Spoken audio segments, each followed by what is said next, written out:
Route 66. I was in New York. I went in to read, big casting agent, an inner room, and there was a fellow recumbent on the couch. He said, "Oh, hi, I'm so-and-so. Welcome." He just put out his hand, sort of. I think sort of like the left hand, and I just touched him, and sure. Turned out he was the producer, dozing, and the woman, casting person, had me read. Oh, and the call was for a James Dean sort of guy, young guy. I was 23.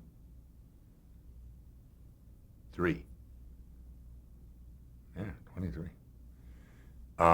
Just out of the Yale School of Drama, 1 year there. University of Wisconsin-Madison. Yale School of Drama, 1 year. Graduated in record time in Madison.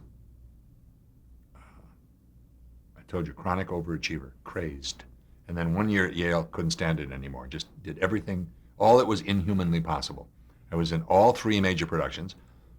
First time in the history, they said, that ever happened. Dubious distinction, trust me. And like 35 scenes.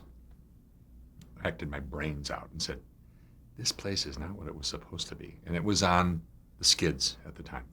What did I know? A few years later, Robert Brustein went in from Harvard American Repertory Theater and resurrected it for about 12 or 13 years. A number of illustrious actors have come out of that. And then he went back to Harvard. So here I was in New York at 23. I didn't know I was going to be there then and didn't know what the hell I was doing, and got this agent, and miraculously he sent me on this appointment and many others. And I thought, I don't want to do TV. I don't want to do it. Right from the start, I said, I don't want to do TV, because I was going to be a theater actor, a stage actor, a serious, complex, highly renowned and respected actor. And that meant theater. And maybe big movies. But not big movies. Good movies, like Columbia movies, and really good film noir and serious stuff like All About Eve and On the Waterfront and those things. That's what I was going to be. And TV was TV. Just TV. Well, did I know that I would have a whole career and renown and some prizes and some money from TV? So James Dean they were looking for, right? Well, he's come up twice in my life now. At the dramatic declamation, remember, the coach. And now they're mentioning James Dean. The guys, oh, really? I have to be like James Dean? That's pretty good. I don't know. They're gonna think that I'm like James Dean, or as good as James Dean. Well, never mind. Just do it. So I read this stuff, and it's a kid who is confronting Sylvia Sidney. So I read, and this recumbent fellow looks up and says, well, said something very nice to me, which I remembered for many years. And then all of a sudden I couldn't remember it anymore. Something about, you're not going to have much trouble in your career, or something like that. Well, little did he know. It was complimentary, of course, and I felt really elated, buoyed, and I left, and they cast me. And I had to cry on camera. Now, I'm a good crier, but I was 23. I thought, ow!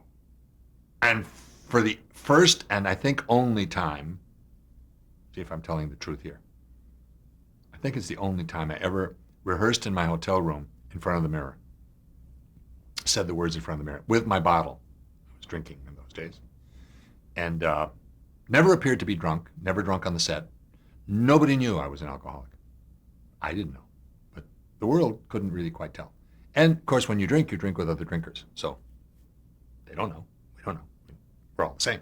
Well, he's no more an alcoholic than I am. And they'd say, yeah, and you certainly are. You find that out later. When you move the lens back and go, oh God, oh my, I didn't know how obvious it was. I mean, we all think we're getting away with something. Anyway, but I was never drunk on the set. I never missed, never late. I'm Mr. Early. I've been early all my life, from grade school. It comes in handy in show business. I tell all young actors that. Don't keep an entire crew waiting. I don't care who the hell you are. Especially when you're just, I said, anytime you get there early, they're all depending on you. They're all there for you, the actor. They knock their brains out.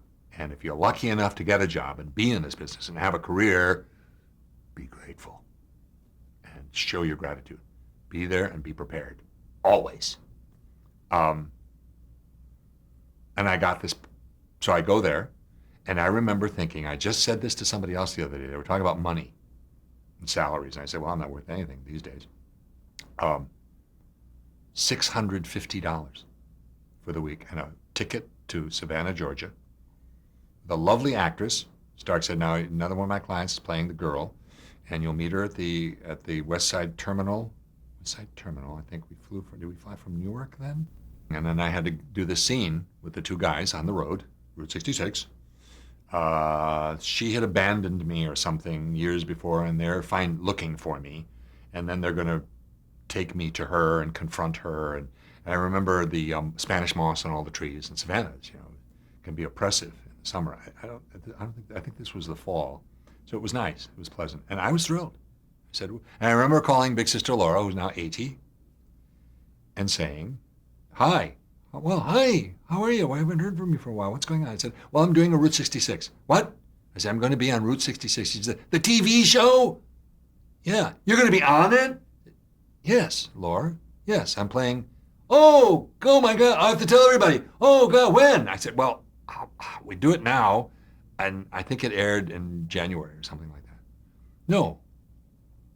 May have aired in the fall. Anyway, they took photographs of the screen.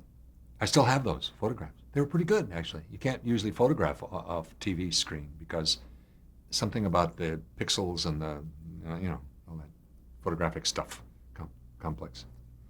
And it was a nice role. So, and I managed to cry in front of Sylvia Sidney.